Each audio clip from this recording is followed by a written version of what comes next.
நண்பர்கள் எல்லோருக்கும் வணக்கம்.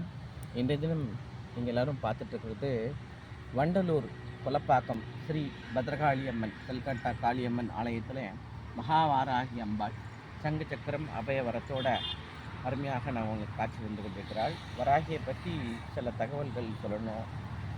என்ன விஷயம்னா அப்படின்னா, நிறைய பேர் வராகி வழிபாடுறதுக்கு உண்டான காரணம் என்னன்னு கேட்டிங்கன்னா, நிறைய தீய சக்தி பாதிப்பு, கெட்ட கனவு, எங்கள் பக்கத்து வீட்டுக்காரங்க, எதிர்த்து வீட்டுக்காரங்க, எங்கள் சொந்தக்காரங்க யாரோ எங்களுக்கு பில்லி, சூன்யம், மாயம், மாந்திரிக கோளாறுகள் இப்படிலாம் இருக்குது, அதெல்லாம் விலகி போகணும் அப்படின்னு நினச்சிட்டு நிறைய பேர் என்ன பண்ணுறாங்க, வராகி மாலையை படிக்கிறது, திரிசூலத்தில் எலுமிச்சம்பழத்தை குத்துறது, அந்த மாதிரியான விஷயங்கள்லாம் செய்கிறாங்க. அது பண்ணக்கூடாது.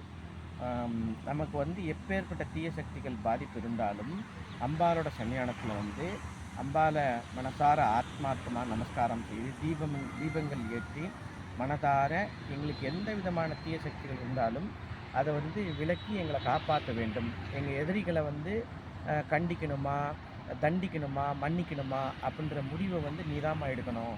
எனக்கு எதுவும் தெரியாது, உன்னை வணங்குறது மட்டும்தான் எங்களோட வேலை, எங்களுக்கு பாதுகாப்பு கொடுக்க வேண்டும் என்று சொல்லி மனசார ஆத்மார்த்தமாக பிரார்த்தனை பண்ணி கண்ணீர் ஊற்றி நம்ம பிரார்த்தனை பண்ணும்போது கண்டிப்பாக அம்பாள் நமக்கு செவிசாய்ப்பால் நம்மளோட பிரார்த்தனையை அதிசீக்கிரம் அதிகமாக்கி கொடுப்பாள். ஆனால் அதை விட்டுட்டு நம்ம நிறைய விஷயம் என்ன பண்ணிடுறோம், நிறைய என்னை சண்டை போட்டாங்க, என்னை இந்த மாதிரி சொல்லிட்டாங்க, நீ தான் பார்த்துக்கணும், நீ தான் செய்யணும் அப்படின்னு சொல்லிட்டு அம்பாள்கிட்ட நம்ம சொல்கிறனால அந்த காரியம் நடந்துடும். அதோட கர்ம வேணை நம்ம தலை மேலே ஏறிக்கும்.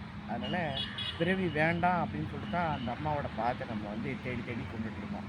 அதனால் எல்லோரும் கொஞ்சம் புரிஞ்சு நடந்துக்கணும். வராகிய வழிபாடு செய்கிறவங்க எந்த வகையிலையும் மனதால், சொல்லால், செயலால் பிற உயிர்களுக்கு கஷ்டம் கொடுக்காதபடி நம்ம வாழ்ந்தோம்னு சொன்னால் வாராகியோட அருள் பரிபூர்ணமாக நம்மளை தேடி வரும். ஓம் சக்தியுராஜ், மகாசக்தியுராஜ், விஜயுராஜ், ஜெயம் தருமராஜ். நன்றி, வணக்கம்.